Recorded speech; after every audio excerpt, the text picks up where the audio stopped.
Good morning, everyone, and welcome into Wake and Take.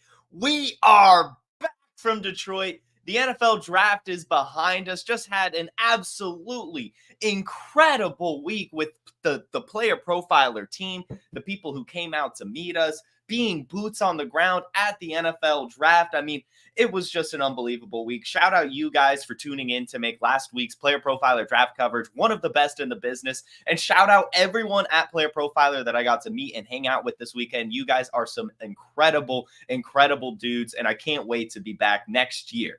Now, we do have some football to talk about today, of course, and today we're going to be talking rookie values. I've gone through all of the rookies taken outside of round one, and I'm going to talk about the ones that I am going to be targeting in my rookie drafts this upcoming week. I'm going to be trying to trade for all offseason long, and I think that landed in a great spot to have fantasy football success heading into this season and beyond. So go ahead, everyone, take out your coffee, sit back, relax, and enjoy the show.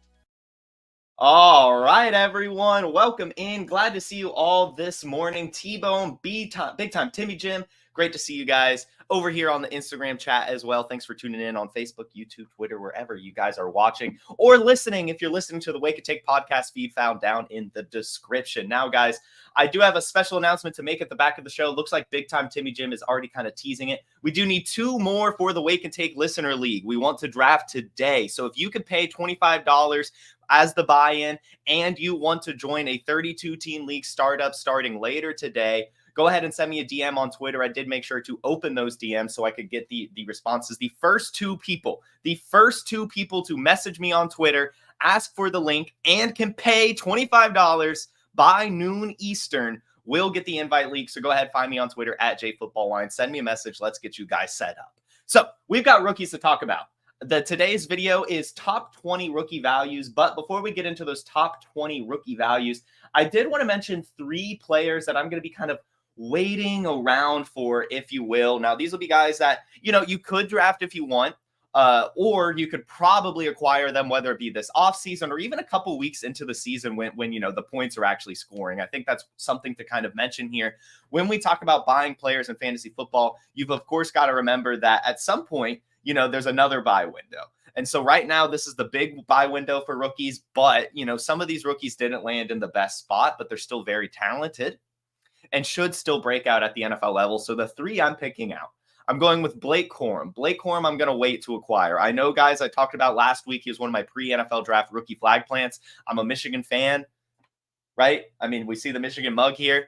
But I like the landing spot in Los Angeles. But Kyren Williams still has a couple more years on his rookie contract. He still played really, really well last season. So I do think that there's going to be another window to buy Blake Corum. I mean, week 1, right? Kyren Williams is probably still going to get the bulk of the carries. Week 2, Kyren Williams is probably still going to get bulk of the carries. Week 3, he'll probably still get the bulk of the carries. And after that, whoever drafted Blake Corum is going to get a little nervous and be like, okay, maybe Blake Corum isn't turning into the bell cow I hoped he would be. Let me try to shop him a little bit.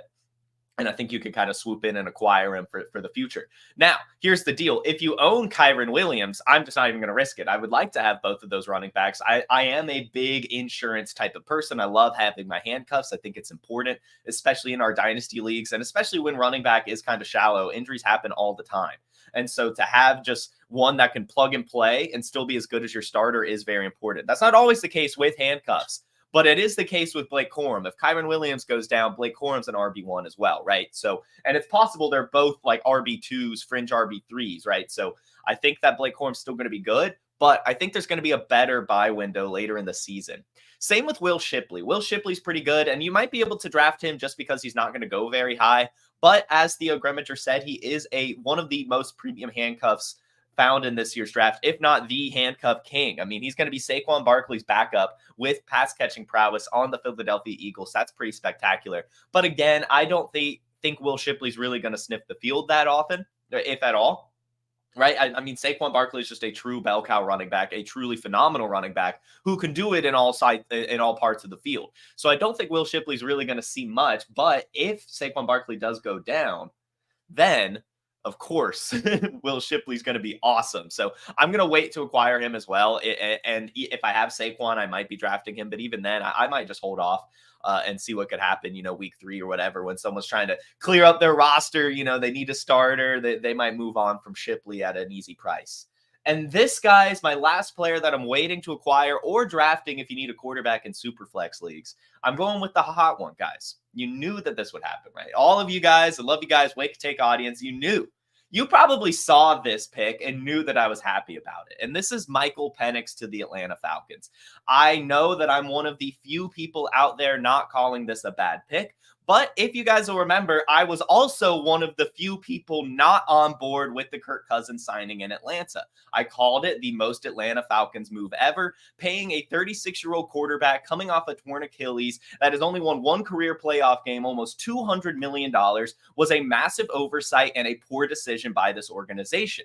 What I then went on to say is that it's okay. I don't mind the move if they want to commit to another quarterback like Michael Penix, like Bo Nix, to come in and sit behind Kirk Cousins for a season, maybe 2 seasons, and soak up what Kirk has to knows, and then go out and take that next step to be the starter for the organization. I said that. I like it, and I still like it. I know that Michael Penix went 8th overall to the Atlanta Falcons, and it seemed like a reach to a lot of people, but we have to be honest here. If you like a quarterback and you need a quarterback, then you should just draft the quarterback. And Kirk Cousins is not the picture of health right now. And the Falcons want to compete. And the way to do that is to have a quarterback. And so to have this high-end insurance option for the Atlanta Falcons, if anything happens to Kirk Cousins, I think it's a spectacular move. And we saw the NFL didn't evaluate the defenders like a lot of us did. We didn't have a defender get taken until pick 15 in this year's NFL draft. And then the Falcons spent the rest of the draft addressing the areas of concern that people wanted them to with pick 8. They got edge. They got defensive tackle, right? So it's fine. The Falcons are fine. They got 2 athletic freaks at defensive tackle as well, on top of a pretty good edge too. So the Falcons came out looking really good. And Michael Penix is just plain and simple a good quarterback. He's the first quarterback in NCAA football history to have back-to-back 4,500-yard seasons. The backup quarterbacks in this year's draft class suck. We didn't see Spencer Rattler go into round 5. So if you wanted a backup quarterback, you'd have to get Spencer Rattler, who, again, I had been saying wasn't going to get high draft capital. One of the few people to not be in on Spencer Rattler in this space. And 66 different quarterbacks started last season. This was a great pick by the Atlanta Falcons. I'm happy about it. And I'm going to be scooping up Michael Penix at the end of my first round, early second round in my rookie drafts. And at the very least, I'm going to be trying to acquire him in the season when Kirk Cousins is starting, because I do think that Michael Penix is going to be the Atlanta Falcons quarterback of the future. They got their guy.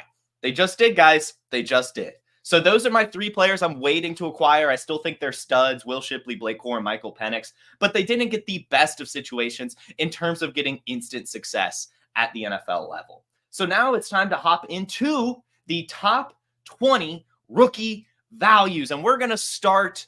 Where should we start? I didn't actually put it in any particular order. I kind of just went. I'm going to save my hot takes and stuff. So we'll just go ahead and start with a fun one, right?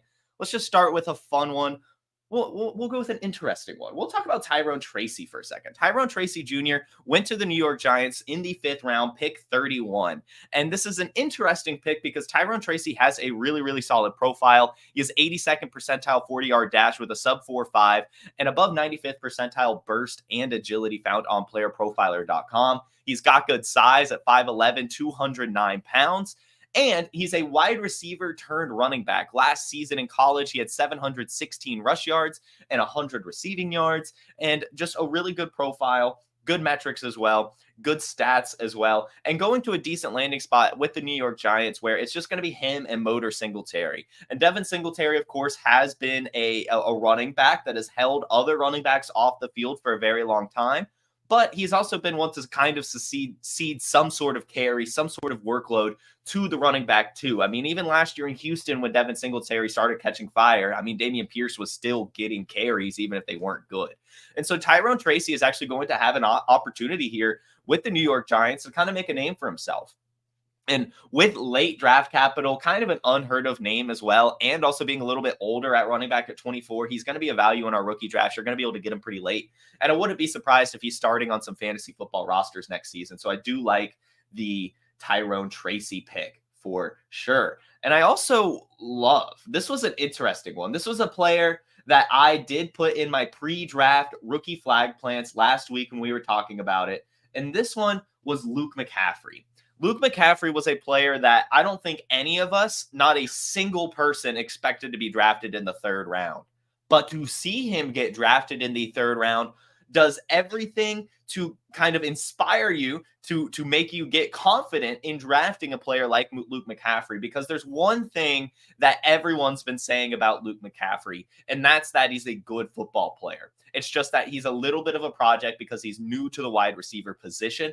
But what works in his favor is that he was a quarterback before being a wide receiver. So when you're a quarterback for 3 years in college before transferring to, or before switching positions to wide receiver, that usually means that you understand pockets in the defense, routes to run, timing with the quarterback, all that fun stuff.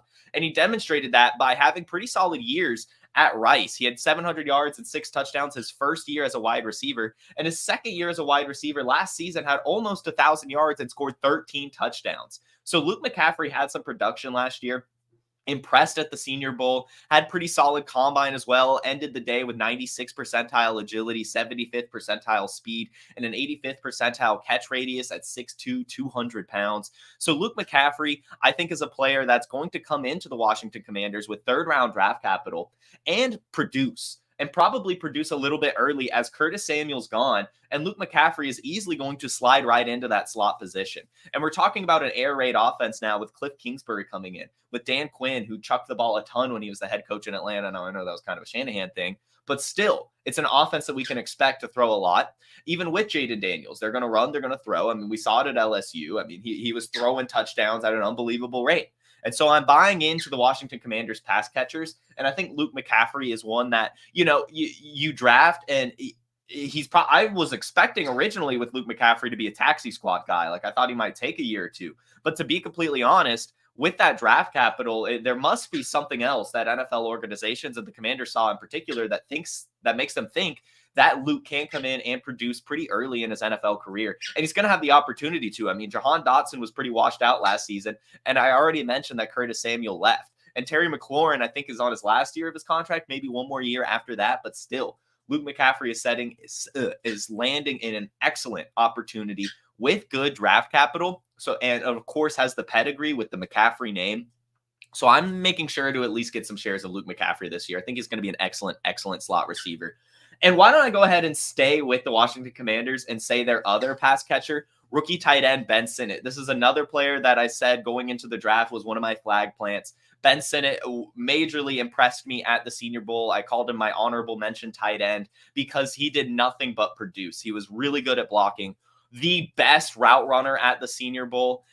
Agile, as we saw from his 3-cone drill at the combine. I mean, Ben Sinnott showed everything you wanted to see, as well as just being a good interview and a good dude, super friendly when I was able to talk to him. And, he gets really good draft capital. He was it 2nd round, 3rd round? I don't know why I didn't write it down, but either way, he went early. And it was, again, to the Commanders, 2nd tight end taken. And he's only played 3 years in college. Generally, when we talk about tight ends, they play all 4 years and don't have much production. But he's only 21 years old and had some solid production last year with almost 700 yards and 6 touchdowns. Has 98th percentile burst, 94th catch radius. He's 6'4", 250 pounds on a good offense with good draft capital, and gets to kind of learn from one of the better tight ends in NFL history with Zach Ertz kind of sitting behind him. Getting some of that veteran presence, I think, is special. And what makes it even better is that Zach Ertz is coming off an injury, kind of crashed last season, doesn't seem to have much left in the tank. And we saw Trey McBride kind of break out with a very similar situation last year, sitting behind Zach Ertz, and then he gets hurt and goes in and explodes. And again, this is a Commanders offense that we can expect to throw the ball a lot. And so I'm getting in on Ben Sinnott. I'm getting in on Luke McCaffrey. And yes, comments, I don't think anyone said it yet. It is Sinnott. It is not Ben Sinnott. It's not Ben Sino. It is Sinnott. Just saying. I know it. Met him at the Senior Bowl. Alex Dunlap asked him. So I appreciate that. It is Ben Sinnott. So We will now, after talking about a few of those players, I just want to go ahead and play a quick little ad break here. We are in the midst of our rookie season, and we've got to make sure that you are buying our rookie guide. Although, where is the rookie guide at? Here we go. The rookie guide. It is NFL draft season and the wait is over. The Player Profiler Rookie Guide is available. It's live on the site now. Right there in the nav bar, click on the 2024 Rookie Guide to download it. It's so comprehensive. We're ranking and writing up more players than anybody. And this year, we're providing athleticism scores. We're doubling the number of advanced stats on each player profile. And guess who's back? Cody Carpentier. But it's not just him. It's Theo. It's Matty Kiwoom. It's John Laube. And the Undroppables. All coming together to provide their composite rankings. And this year we're adding Superflex Tight End Premium because that's now become such a popular format. So get those composite ranks, get the write-ups, the comps, the stats and metrics you want. If you already have Dynasty Deluxe, you already have it. But if you don't, it's right there in the nav bar on playerprofiler.com. It's $20. It's not the first. It's not the most expensive, but it is the best. That rookie guide is incredible. You can go get it now at Player Profiler only for $20, or you can get the Dynasty Deluxe package, which gives you a ton of Dynasty tools on top of the rookie guide, or you can get the whole all-in package at playerprofiler.com. Use promo code Jason to get $20 off, and you can get every single Dynasty tool that Player Profiler has to offer on top of our rankings, on top of the data analysis, and plenty other fun things that can help you win your Dynasty leagues. So make sure you go do that today. Go get the all-in package. Go get the rookie guide. Go get whatever you need because it's rookie draft season. Dynasty's finally heating up, guys. It's that time of year. It's some fun stuff. So go get that, guys. I do see a question in the chat, a super chat. Thank you very much for the super chat. Thank you for tuning in. I see a trade question from you. You say you got fleeced and that you really like Ricky Pearsall, so this might not bode well for me. I'm actually not a big Pearsall guy. You said Pickens and the 301 and Malachi. Oh, okay. You said Pickens and Malachi Corley for Ricky Pearsall, Jalen Polk, and the 306. You know, I don't think that's too bad. I do think there's a lot of good players you could get with the 306. This is a hot take. I love Pickens. I do love Pickens. But guys, I mean, we just saw what happened in Atlanta, right? With Arthur Smith and his offense. I mean, it was really just the quarterbacks and the running backs scoring fantasy points. And now they do get a dog with Roman Wilson on the outside. So I was trying to sell a little bit of George Pickens going into this draft because I figured the Steelers would draft a wide receiver. So I don't think this is too bad. And then especially, I mean, you are technically getting a first round wide receiver in Ricky Pearsall, even if it's a guy I'm not that high on, especially with the landing spot. I do think that in terms of value, you're probably coming out okay. I don't think Malachi Corley's really going to amount to too much, even as good of a player that he is. I mean, it was, again, just not a great situation for him. So that's what we're going with. I think I'm with you. I think that you could use that 306 and maybe get some of these players that we're about to talk about, and you'll be coming out on top, Mr. Chill. And shout out Julian Edelman profile picture. So, guys, that was the rookie guide. That was a question. That was, all of that stuff. Let's go ahead and get right back into these rookie buys. And why don't we talk about my guy, Ryan Flournoy? Everyone, ladies and gentlemen, I just want to talk about Ryan Flournoy for a second because this was the happiest I've been really throughout this whole process. This was the first year that I had the opportunity to go to the Senior Bowl. This was also really the first year that I really delved into pre-draft rookie stuff because I've always felt that landing spots were probably the more important thing when it comes to evaluating a prospect. And while I still find it very, very important, I've learned throughout this that the player, of course, is more important than the landing spot. And Ryan Flournoy, ladies and gentlemen, is quite a player and quite an athlete. Not only is he the 10th most athletic wide receiver in this class, but he has production from college as well. And he got probably the nuts landing spot. Like if you were to pick a team that you wanted your rookie crush to get drafted to, it was the Dallas Cowboys. And that's where Ryan Flournoy is going. This was the one dude that I've been kind of loving about this process because it was just an inspiring one. I see him down at the Senior Bowl, And I just immediately was impressed. I get there. The first thing you're looking for when you go to the Senior Bowl, of course, is Xavier Legette. You're hearing, oh, the next A.J. Brown is at the Senior Bowl. So I'm looking, who's this big dude that looks like a stud? And the first picture I take at the Senior Bowl, I thought was Xavier Legette. There's no names on the back of the jerseys. That's the numbers. I didn't feel like looking at the roster. I wanted to go by my eyes. The picture I took was actually Ryan Flournoy. The dude says that he's only 6'1", 200 pounds when he weighs in, but I'm telling you, he is bricked up. Way bigger than that. He looks taller than 6'1", and he looks much bigger than 202, and he plays that way as well. He ran a 4.44 40-yard dash, which was just incredible, and all of his workout metrics come in at the 80th percentile or higher. I mentioned the 10th best athletic wide receiver in the class for a reason.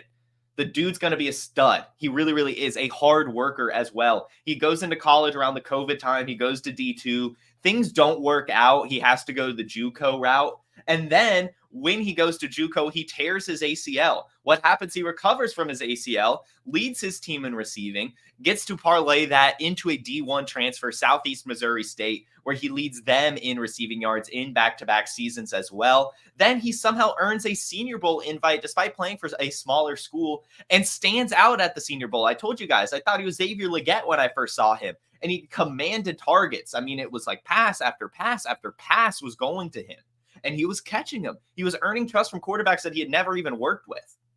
And it was just so impressive to me. Just so impressive to me because then he also gets the late combine invite. He did such a good job at the Senior Bowl, guys, that other people, not just me, thought like, oh, we need to see the measurables on this guy. Like, he looks like a stud out there. And he stands out at the combine as well. He has produced every single step of the way. All levels of college, D2, D1, junior college, Senior Bowl, combine, and now goes to the Cowboys? Like, I was so excited. I told the guys last week at the NFL Draft House, I said, you guys can talk about whatever you want, but when Ryan Flournoy gets drafted, I need to hop on. And you guys probably saw the video.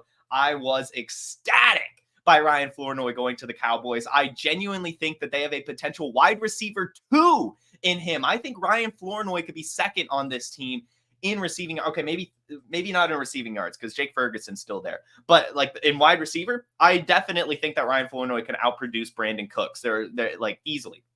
Brandon Cooks was washed up last season. Didn't really do that much. Ryan Flournoy is coming into an excellent opportunity. And guys, his Twitter, if you go look at Ryan Flournoy's Twitter, his location is the end zone. I mean, come on. That's dog right there. That's dog right there. I love Ryan Flournoy. Go look at his highlights. He has an excellent screen against Nicholls State where he breaks like 8 tackles. All I'm saying is I am super planting my flag on Ryan Flournoy. I think this guy's going to be a stud, and you can get him for free. So I just want to throw that in there, guys. Do not forget this guy's name, who gets just an absolutely incredible landing spot, an absolutely incredible college profile, absolutely incredible workout metrics. Ryan Flournoy, I'm latching myself onto. Got to get some Ryan Flournoy in my drafts. And another player that I fell in love with at the Senior Bowl and got himself a great landing spot is Kimani Vidal going to the Los Angeles Chargers. Jim Harbaugh is getting his new Blake Corum. I mean, when you look at the profile, he's 5'8", 213 pounds with a 91st percentile BMI and is mostly just a between the tackles grinder. But luckily for Vidal, he also has some receiving prowess as well. Last year, he led college football in rushing yards with 1,661 rushing yards and also added 200 receiving yards, scoring a total of 15 touchdowns. If you go look at his profile, he profiles very similar to Maurice Jones-Drew, profiles very similarly to Blake Corum, but more athletic than Blake Corum. He run a faster 40, a little bit more agile, a little bit more bursty, a little less strong, but he does have a better BMI. He's his mass is huge. I mean, like the dude has the biggest thighs I've ever seen.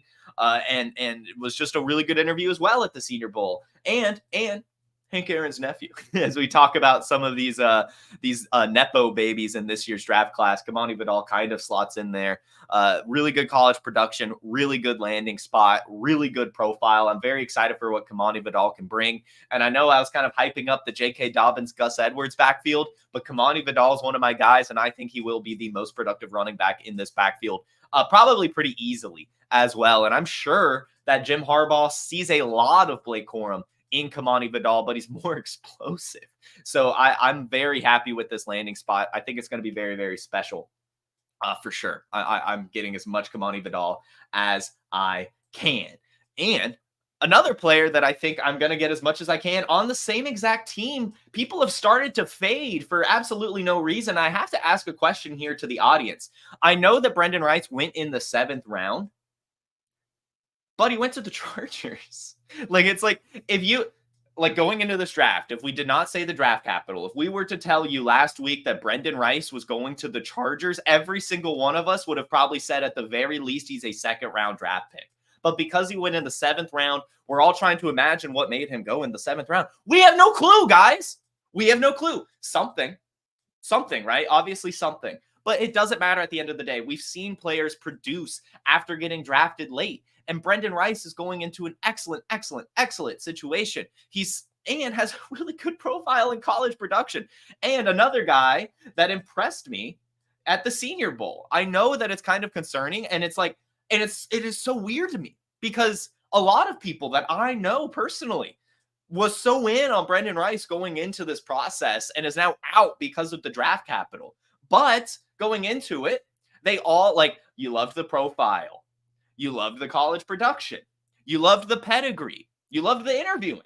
And yet the 7th round draft capital just completely tears you away. Ain't no way, Jose. I am sticking with Brenden Rice. He was a pre-draft flag plant for me. And now he gets a really good landing spot. I'm going to stick to it. I'm going to latch myself to Justin Herbert. Are you kidding me?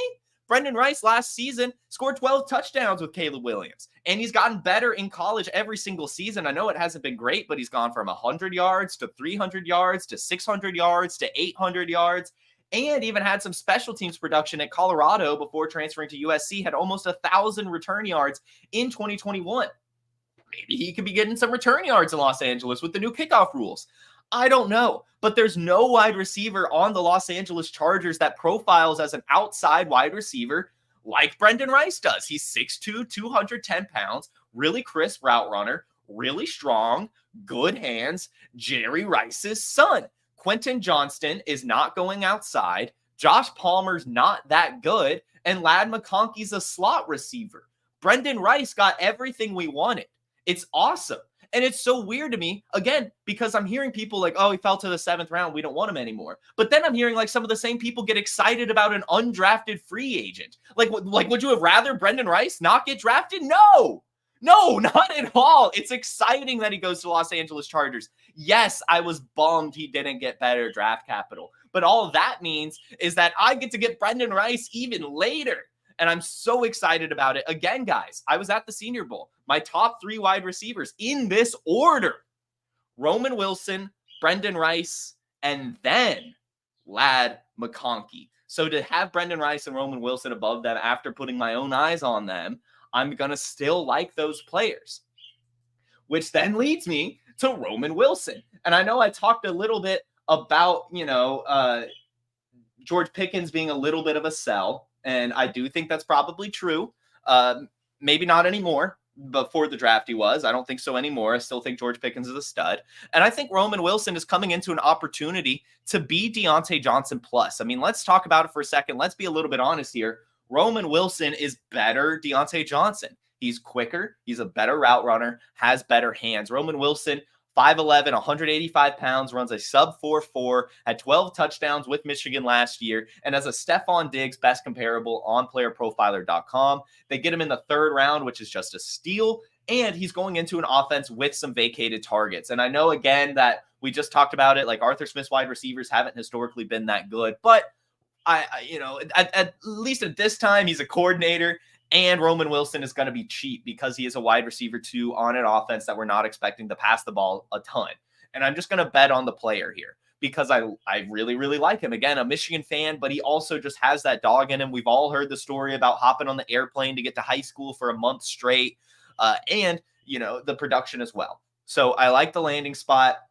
I like the person. I like the profile. I like the college production. I'm going to be drafting Roman Wilson wherever I can, and I'm excited about it. Even on my George Pickens team, I'm going to have Roman Wilson, right? It wasn't that great. It's like 789 yards and 12 touchdowns. But then you look at it, and it's like, oh, that was 20% of J.J. McCarthy's completions, 26% of his pass yards, and 54% of J.J. McCarthy's touchdown passes went to Roman Wilson. Over half of Michigan's touchdown passes went to this guy. That's clutch factor. That's important. Roman Wilson is a stud. And so I talk about the 2 wide receivers I rank ahead of Ladd McConkey after the Senior Bowl. But now I've got to talk about Ladd McConkey because I do have to kind of, I guess, take a little bit of an L. I'm going to go ahead and do it. Where's Ladd McConkey? Where's my picture for him? I know I made one. Here it is. Ladd McConkey, guys. I know over the last few weeks, I had been saying that Roman Wilson is my guy. I don't understand why Ladd McConkey is getting hyped up so much more than Roman Wilson. Basically, Roman Wilson is just super Ladd McConkey. I mean, very similar profile, but with more college production, more dog, less injuries. That was why I liked Roman Wilson. I mean, literally, when you compare the 2 profiles, you are looking at the same player, except Ladd McConkey has done less in his college career by a decent margin. And so I didn't get it.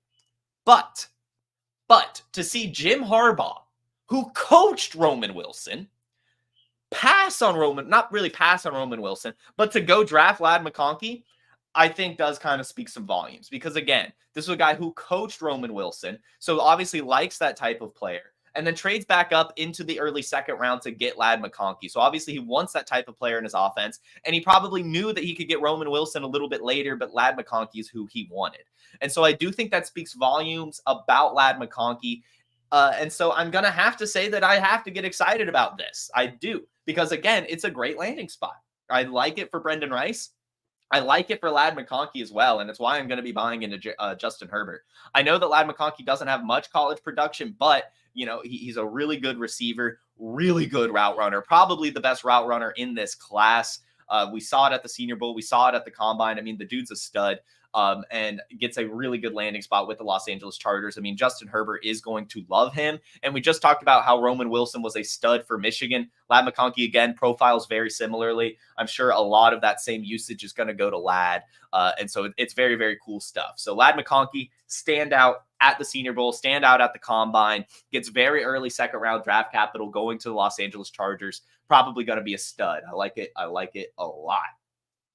Oh, actually, just for a second, right back to Ryan Flournoy. I want to talk about the Combine for a second. I was just looking at the picture and I remembered while talking about Ladd McConkey. Ryan Flournoy had the highest GPS speed in the gauntlet this year at the Combine. Just saying, the receiver that had that last year was Puka Nacua. So Ryan Flournoy, again, just another reason to draft the new Dallas Cowboys wide receiver, Ryan Flournoy. I'm going to continue to pound the drum for this guy. Just a total stud. Anyway, back to wide receiver, or just another player in general. Let's talk about Devontez Walker, because I think this is an interesting one. Because Devontez Walker, before the Senior Bowl, kind of just going into this process, was a wide receiver that a lot of people were getting excited about. We knew the size and the speed was pretty good. I mean, he's 6'2" and runs a sub-4 440 and had decent college production at UNC, a good connection with Drake May. I mean, a lot of people were getting excited about him. But then he goes to the Senior Bowl and has a massive drop issue. And I mean a massive drop issue. It was bad. But if you guys can remember back to my Senior Bowl interview or episode, he was also getting open at an unbelievable rate. I mean, Devontez Walker was burning corners and running routes really, really well. He just couldn't bring it in. And so he still has a whole offseason now to work on it, a whole offseason to get his timing down with Lamar Jackson. I'm going to bet on it, because this Baltimore Ravens offense has always had a field stretcher, and they've almost always been fantasy relevant. I mean, last year, Nelson Aguilar had 4 games over 10 points, was scoring touchdowns, was getting on the field, was getting on rosters. And Devontez Walker is just a better Nelson Aguilar, right? A rookie, 4th-round draft pick, not that bad of draft capital, great speed, only 22 years old. And it's not even just the speed. I mean, his speed's really good, but his burst is really good, and so is his catch radius at 6'2". So I like Devontez Walker a lot. Again, the Baltimore Ravens field stretching role has always been fantasy relevant. I mean, Hollywood Brown averaged 10 points per game all 3 years he was at Baltimore, had a 1,000-yard season. I believe that was a year that he finished as a top 15 wide receiver in standard, if I remember correctly. So I'm going to be getting Devontez Walker because I feel like the market's a little cold on him because of his drop issues, but I think he can work on it. And again, this is just a role that works. And when you can spend your third, probably sometimes even fourth round rookie picks on this guy, I'm going to do it. Baltimore Raven, Devontez Walker, pretty good pick. Pretty good pick. Let's talk about now. Let's do Jaylen Wright. Jaylen Wright's going to be a fun one because I do think that there is a little bit of divisiveness when it comes to Jaylen Wright, but I'm here to kind of settle that. Guys, we knew this. We all knew it. There's no bell cow in Miami. Who thought? Everyone in the comment, who thought that the Miami Dolphins had a bell cow running back? No one, right? We all knew it, right? Raheem Mostert last season only had a 53% snap share. Devon Achane last year only had a 40% opportunity share. Yes, they were highly productive, but it wasn't like they were getting a ton of opportunity. They were just productive because they're so quick. And when you have injury problems with Raheem Mostert, with Devon Achane, you've got to keep the trend going. And now you bring in Jaylen Wright, who's another speedster. This is excellent, dude. Like, this is very, very exciting stuff.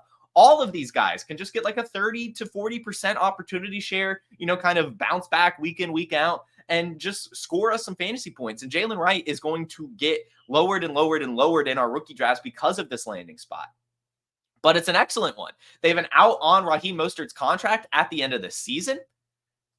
And Devon Achane has injury history. I mean, there's an opportunity here for Jaylen Wright to be the bell cow. There really, really is, because he actually profiles as a guy who can handle a workload.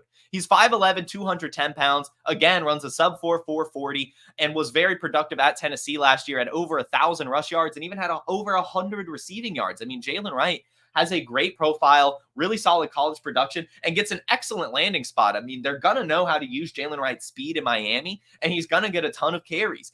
There was never an opportunity for Devon Achane to be a bell cow. There never was. Matty Keelam and I went on Trade Gods and said Devon Achane is the biggest running back sell right now. He was sitting at running back 6 for really no reason. I mean, I know that he was electric, right? I love Devon Achane. You guys can go watch last season's draft episode. This day, a year ago today, I was telling people to draft Devon Achane because of that Miami Dolphins landing spot. I laid it out saying that Raheem Mostert was going to stay healthy and Devon Achane was going to be electric in that offense. What happened? Now I'm coming back this year to say Jaylen Wright, same thing. He's a stud on a great offense, and there's probably going to be an injury, and it doesn't even matter if there is, right? Because he's going to get some snaps, he's going to get some opportunities, and with that explosiveness, he's going to score touchdowns and get yardage. So Jaylen Wright's going to be a value in our rookie drafts. I am going to have a ton of him. And another speedy running back that I'm going to have a ton of for my rookie drafts is Isaac Guerendo. I can't imagine a better landing spot. I know that Christian McCaffrey's there, but he's getting older, right? And we've seen time and time again now in San Francisco that they try to have a backup running back that can come in and be a change of pace behind Christian McCaffrey with some speed. And unfortunately, Elijah Mitchell is not that anymore. Elijah Mitchell just cannot stay healthy. Very good profile, 5'10", 200 pounds, the 4.4 40, had over 1,000 all-purpose yards and 6 touchdowns in 2021 when injuries kind of fell his way and he was able to be a starter, but he's been injured every single year since and really hasn't been able to sniff the field.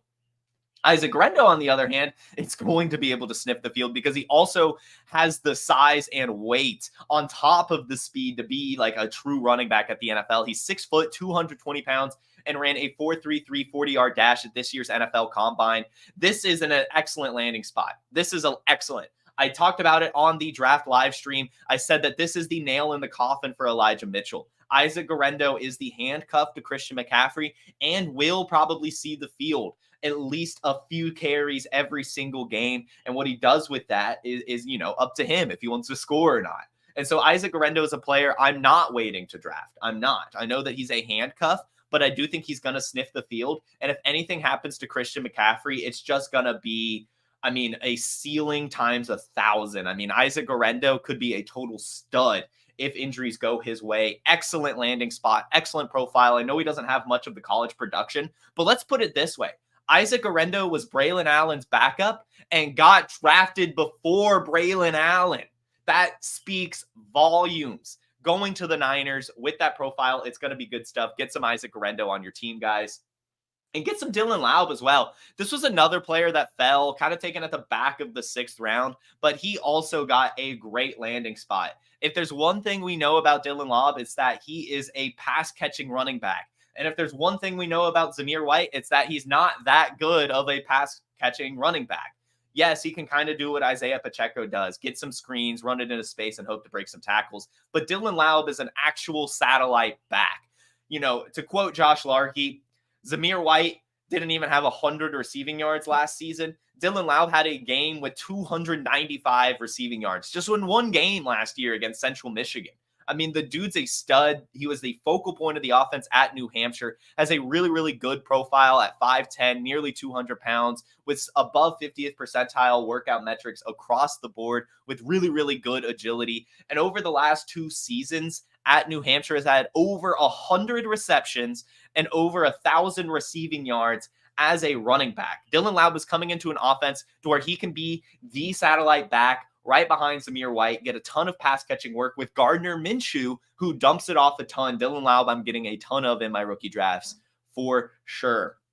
And another rookie running back I am falling in love with and liking, and wasn't as big of a fan of going into this process, but, you know, good old Tyler Knably helping sell me on good old Ray Davis. Ray Davis goes to an excellent landing spot on the Buffalo Bills. What did I tell you guys last week on Trade Gods, or 2 weeks ago when we did our running back sells episode, or maybe it was here on Wake and Take? Either way, I said sell James Cook, because the Buffalo Bills had already signaled that James Cook's not a bell cow workhorse running back. What did they do last season? They gave a ton of carries to Latavius Murray. They gave a ton of carries to Ty Johnson. They brought in Leonard Fournette to get some carries. And what do they do this year in the 4th round? They draft Ray Davis, bell cow, workhorse, power, in between the tackles, running back, Ray Davis, who at the SEC level has had back-to-back 1,000-yard rushing seasons and even had 300 receiving yards last year at Kentucky.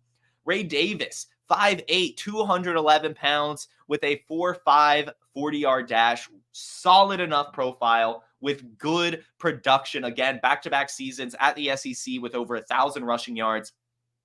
And last year, James Cook only had a 55% snap share. I know he was productive, but again, a 55% snap share for James Cook and a 62% opportunity share. There is room for another running back in this offense, and it's going to be Ray Davis, who produced really, really well in the SEC, in college, and just has a great story. He landed in the foster care at 8 years old. He was homeless when he was 12, and throughout all of that has made it to the NFL, got 4th round draft capital for the Buffalo Bills. Sign me up for a player who has faced and come through adversity and lands in a good offense with potential for an actual workload. Ray Davis is a very, very sneaky player to be getting right now. I think it's going to be very, very special. I really, really do. And another player I think is going to be special, genuinely special, is Javon Baker. This dude's a stud. This is another player, last week's episode, pre-draft rookie flag plans. I know, Jason, how many players were you in on before the rookie draft or before the NFL draft that you're still in on? Well, and one of them, again, Javon Baker. And I think it's important that I'm not really changing my takes, right? That I'm coming in, talking a lot about what I thought about these players going into the process before the draft, and now coming back and reevaluating with a landing spot. And so Javon Baker was a player I was in on, and I was going to be in on no matter where he went, but then he got a really good landing spot. This New England Patriots team is gonna, I think they did enough to kind of, score some fantasy points for us next year, whether it be garbage time or not. And Javon Baker, I think, is going to be the wide receiver 1 for the New England Patriots. I know that's a little bit of a hot take, but the dude's just a dog. He just is. And he's got a good profile. I mean, he spent his first 2 years at college at Alabama. So this was a player that Nick Saban liked. And then, of course, he had to transfer because it's just so crowded there. And he went to UCF, which is not that bad of a school either. He had almost 2,000 yards at over 12 touchdowns over his last 2 years at Central Florida. And that's pretty good. Pretty good college production, pretty good profile as well. Above average workout metrics all across the board. He's 6'1", 200 pounds. He excelled at the Senior Bowl, had a decent combine, and he's played college for 4 years, but he's only 22.1 to be exact. So he's still kind of young despite playing all 4 years. And then what does he do after getting drafted? He just is a quote machine, guys. He says he makes people in wheelchairs stand up, and then said it took too long for him to get picked, so now the league has to pay. I'm drafting Javon Baker, guys. I think he's going to be a total stud. I talked about it after interviewing him at the Senior Bowl. He reminded me a lot of George Pickens when it comes to intensity. I complimented him, and he didn't take it. He was like, I thought my practice was bad. I've got a lot to work on. I'm not proud of myself. All of this stuff, just grit. Just grit. And so I love Javon Baker. And now he's going to catch passes from Drake May, who's just got a cannon for an arm. I think it's going to be special. He profiles as an outside wide receiver as well. Javon Baker is going to be a stud, guys. I love it. And another wide receiver I think could be a stud just because of, chemistry is going to be Troy Franklin. This was a player I wasn't too fond of going into it, but, he has the production, good pro day as well, 4.43 40-yard dash, pretty solid burst, good catch radius at 6'2". But, got 4th round draft capital. This is a guy who kind of fell throughout this draft process. But he gets probably the best landing spot possible, right? Like if you want to be a wide receiver and stick around with a teammate, that's pretty exciting stuff. And luckily for Troy Franklin, he had 1,400 yards and 14 touchdowns last season with Bo Nix. And Bo Nix is his quarterback again at the NFL. So who's Bo Nix going to be looking for next season when he's throwing these passes? Troy Franklin. I know Marvin Mims is there. I know Cortland Sutton is there for now. But Troy Franklin, I think, is probably going to lead this team in targets. It's probably a little bit of a hot take to say that, but you're a rookie quarterback and your team gifted you someone you're already familiar with. Of course, that's going to be his first read. And he's going to get like cornerback 3 coverage. So I think it could be pretty good. He's got speed. He's got size. So let's go with Troy Franklin. Let's go Troy Franklin. I love the landing spot for him. I really do. I think Bo Nix is going to latch onto him a ton. I really do. So yeah, that's Troy Franklin. I don't have a lot to add. Decent season last year, gets to stay with his college quarterback. I mean, that's what you're looking for. Another wide receiver to maybe be drafting. This one, I don't know. This one I'm going to say is my lukewarm one. That's Keon Coleman. Keon Coleman is interesting to me just because I wasn't too in on him going into this process either. He didn't have the greatest workout metrics, really, and then also doesn't really have the greatest of college production either. For some reason, I didn't make a little chalkboard, so sorry about that, guys. But yeah, only 798 yards in 22, and then only 658 yards in 23, and then a 4.6 40-yard dash. It wasn't that exciting. It just was very hard to get in on. But then you hear a lot of people say, well, I know he ran a 4.6, but he plays a lot faster. You can see it with GPS speed. Then you hear Cody Carpentier hyping him up, saying that he's a real dog. And then you kind of see all these interviews, and he's just a likable guy. And there's just so many vacated targets in Buffalo that Keon Coleman did get a good landing spot. I will say I will not use a first-round rookie pick on Keon Coleman. I will not do it. So if that's where he's going, he's not a value. But I do just think that Keon Coleman, he got a good landing spot. Seems like a good dude, has okay college production and an okay profile. And reportedly, Josh Allen asked for him. So that's some good stuff to hear, right? I mean, you kind of got to get a player like that, as even if it wasn't like you would hope maybe they just got Laube McConkey or something, right? Or just a little bit more athletic of a wide receiver. But Keon Coleman, first pick in the second round, probably would have been a first-round pick if the Bills didn't keep falling back just because that's who Josh Allen wanted. So I think that there's enough here to be like, all right, I think Keon Coleman's going to be all right. He should be fine. And you can probably draft him and be okay with him on your roster. So it looks like 4 more players to talk about. Let's go ahead and talk about Trey Benson. I know I've talked about some running backs here that I think, are handcuffs. I don't think that's the case with Trey Benson. Like, I know that James Conner is there. I know. And I do think that James Conner is going to be the workhorse back, at least early in the season. But Trey Benson is too good of a running back to hold off the field. And James Conner is up there in age, had an injury scare last year, and his contract expires at the end of this year. So I think that they drafted Trey Benson to be the heir apparent, to be the running back in this backfield. And so I think by at least week 8, I think we're going to start seeing a split opportunity share with him. And at 6 foot, 216 pounds with a sub 4.40, I mean, that is a great size speed combo. And now he gets to learn a little bit from James Conner and go into an offense that has had running back production year after year after year after year after year after year after year. And it's a productive offense now. I mean, they get Marvin Harrison Jr. Kyler Murray is another year removed from his injury. It's very, very exciting stuff in Arizona. And so I want Trey Benson while I can get him cheap, because next year Trey Benson's going to be the bell cow in Arizona and be way too expensive to acquire. So get yourself some Trey Benson while you can. Another player that this one's interesting. This one to me is just interesting, but it's Jacob Cowing. Jacob Cowing had the most college career receiving yards out of any wide receiver in this year's draft, and he goes to a really nice landing spot in the 4th round to the San Francisco 49ers. This is a player who will easily replace Juwan Jennings and could potentially replace kind of be a sum of 2 parts if they move on from Deebo Samuel or Brandon Ayuk. Jacob Cowing's just a very smooth route runner with very good hands, and he's quick, ran a 4.36. I know he's undersized at 5'8", 170 pounds, but we're starting to see these wide receivers produce. And I gave a hot take on the draft.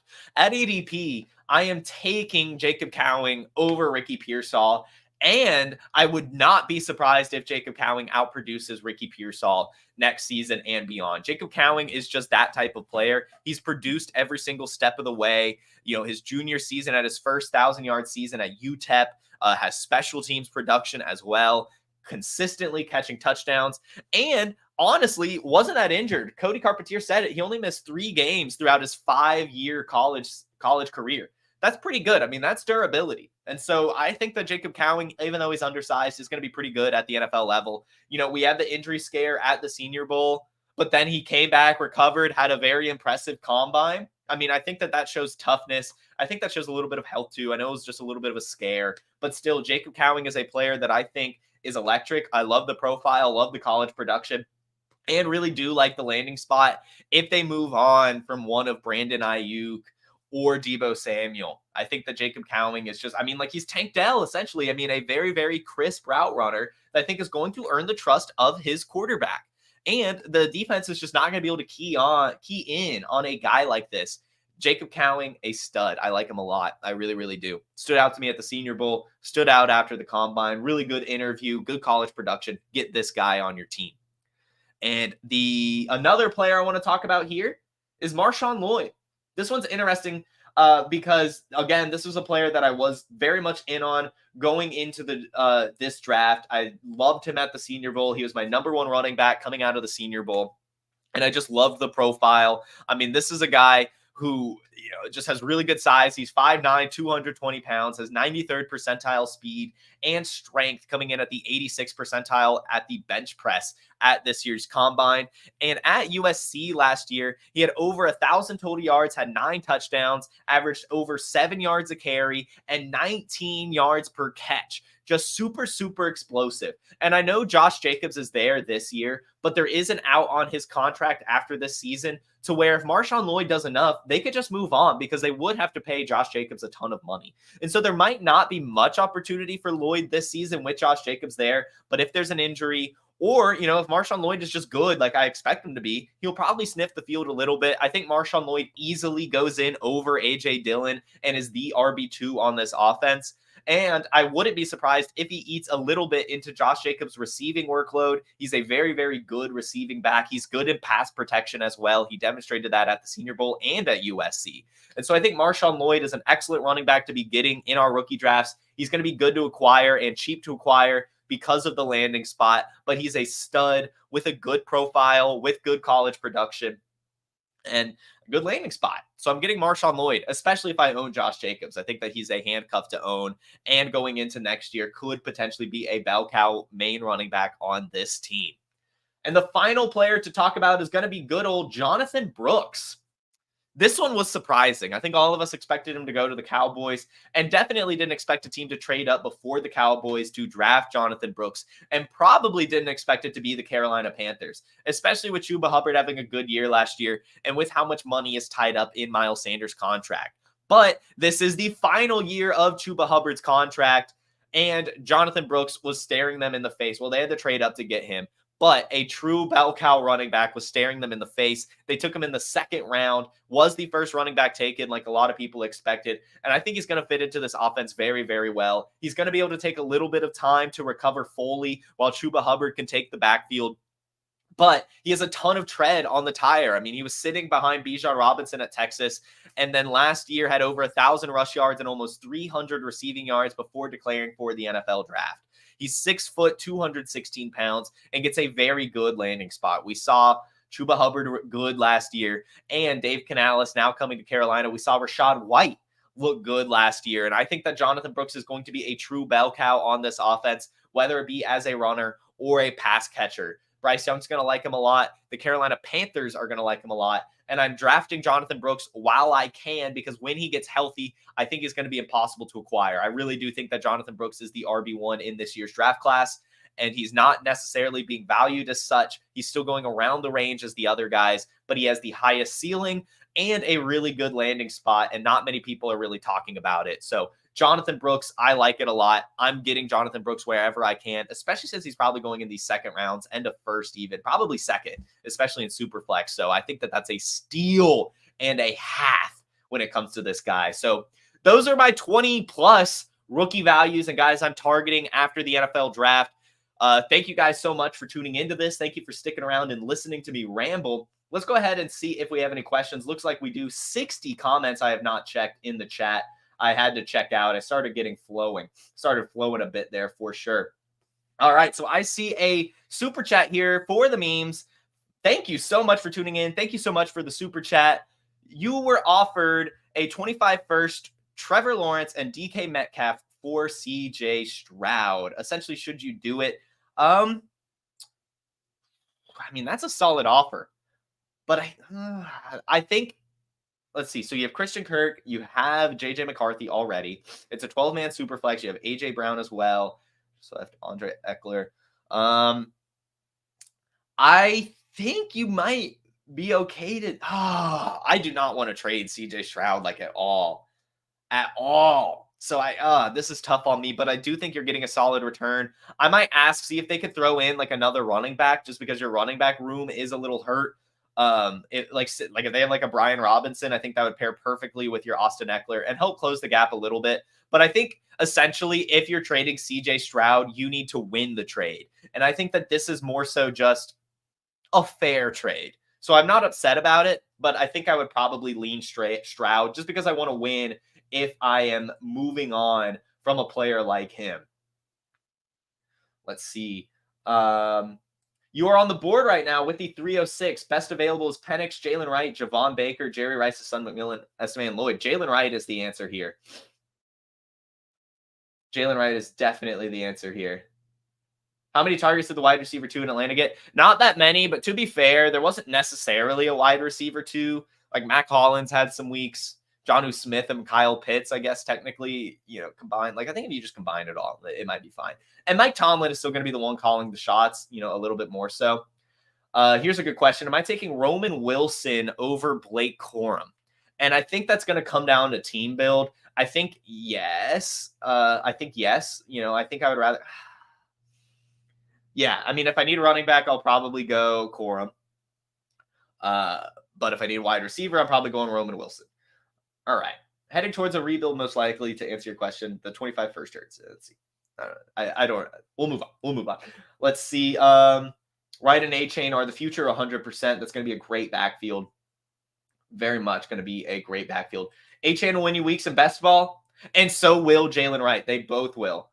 All right. Not huge on Lloyd. Do you like Devontez Walker or Javon Baker? I think Javon Baker, because he has wide receiver 1 potential. Devontez Walker just has like high-end wide receiver 3, maybe low-end wide receiver 2 potential. But Zay Flowers and Mark Andrews are still like the 2 big guys ahead of him. So I'm going to go Javon Baker because I do think Javon Baker outproduces Jalen Polk. And I think he really does earn the trust of Drake May. Let's see. Another question here. Would you trade the 112 for the 204 and 205? Yes, I would. Yes, I would. I think the 204 and 205 is going to be some great players there. I think the sum of those parts are going to be nice. There, someone says, look at that neck, no neck Laube. This is true. And since he has no neck, I think that only does more to prove that he's going to be a stud at the NFL level. That guy has shoulders for days. Do I like Jalen McMillan or Jatavian Sanders? Not really. Jason, you can't help it if all your players got great draft capital. Don't hate the player. I know, guys. I mean, I honestly, like, if I could pull it up, but my pre-draft rookie flag plants, it was like Kimani Vidal, Brenden Rice, Ben Sinnott, Luke McCaffery, Ryan Flournoy, MarShawn Llyod, like all of those, like, just guys, right? And then they got incredible, like, landing spots and draft capital. I'm just so excited about it. Jared Wiley, not a big fan.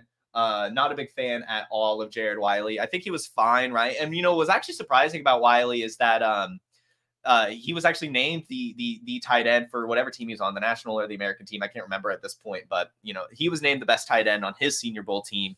Theo Johnson was named the best tight end on his Senior Bowl team, if I remember correctly.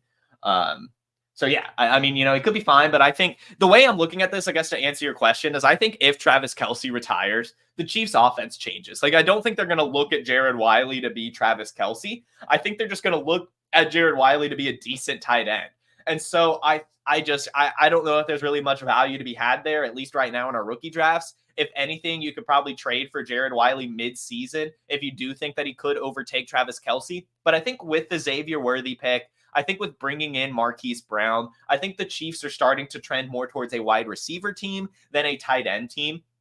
And Jared Wiley's just more, a solid tight end. But I don't think he's got like this massive ceiling or anything. So, yeah. Would you guys trade Dak for Mike Evans and Amari Cooper if you have some other quarterbacks? Or no, I don't think so. I would want some more. I think you could get a lot more for a quarterback in Superflex, especially one that's like top 15. Cool. What is Keenan Allen's value in rookie picks? Probably a late first, early second. I mean, he should be good. Is the 205 and Marvin Mims too little for Kyron? Yes. I even with that draft. Well, actually, no. I think you could get especially if that's super flex, I think that 205 is probably pretty good. And I do think that Blake Corum will eventually hurt Kyron Williams, right? But it might just take some time. So, yeah, actually, I would, 205 and Mims, I think you can make it work. Okay, so you're actually getting Stroud in this trade. So if you're getting Stroud, giving up the 25 first, Trevor Lawrence and DK Metcalf, it's a lot to give up. But I think you can do it. Oh, man. I think you can do it. I think it'll make you a little bit better, and I think that you could kind of shore up the rest of your team. But CJ Stroud, I mean, top 5 dynasty quarterback, and I'm not sure that Trevor Lawrence ever does reach that. Is Trevor Lawrence a top 15? Yes. But, I think we haven't really seen much of it in terms of ceiling yet. Addison for 109 and 1 QB. Give me the 109. Easy. I am out on Addison. I definitely am. I think that the Vikings with J.J. McCarthy are going to be a little bit different. I think a lot of it's going to be consolidated to Justin Jefferson and T.J. Hawkinson, and Addison will definitely have some weeks. But right now, I think you should capitalize on his wide receiver 2 value. So I think that'll do it. I don't think I see any questions here on Instagram or Facebook or anything. So guys, thank you so much for tuning in. This was a ton of fun. Genuinely a ton of fun to talk rookies, to be back home as well. Thank you all so much for tuning into Wake and Take. Genuinely, I love you guys so much. I love spending my mornings with you guys. It is just incredible to have this opportunity. So I look forward to seeing you all again tomorrow, hopefully 10 a.m. Eastern on the Player Profiler YouTube, Facebook, Instagram, and Twitter. If you missed this show live, you can always catch Wake and Take on the podcast form. That link is in the description. Go find that. And guys, you have a magnificent Monday.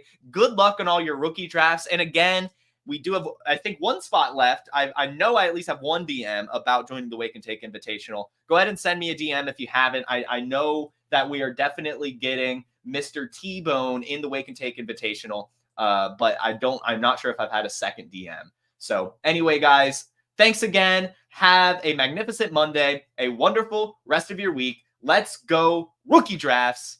Peace. From the Podfather to you, I deeply appreciate you tuning in. And many ask, what can I do? What can I do to help support the hosts, the research they do, the production costs? Go to PlayerProfiler.com. Dynasty Deluxe, World Famous Draft Kit, Rankings, DFS Dominator, and of course, Data Analysis. Subscribe to any one of those, and you support all of us and take Player Profiler to the moon.